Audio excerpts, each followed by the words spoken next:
4 বছৰত আমিতো বহুত এভিকশন কৰিছো আৰু এভিকশন কৰা জায়গাবিলাকত দ্বিতীয়বাৰ আমি সোমাবও দিয়া নাই কিন্তু এইবিলাক যুঁজি থাকোতে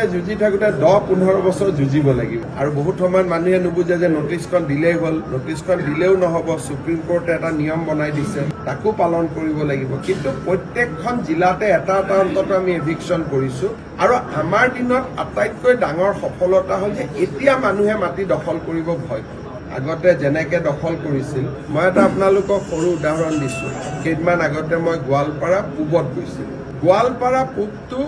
এটা হিন্দু সমষ্টি আছিল এটা সময় বাগবৰৰ পৰা নদী ভাঙা বুলি কৈ প্ৰায় 20-25 হাজাৰ মানুহ গোৱালপাৰাত বাগবৰৰ পৰা গুচি গ'ল আৰু গোৱালপাৰা চিটটোত হিন্দুসকলৰ তেওঁলোক মাইনৰিটি হ'ল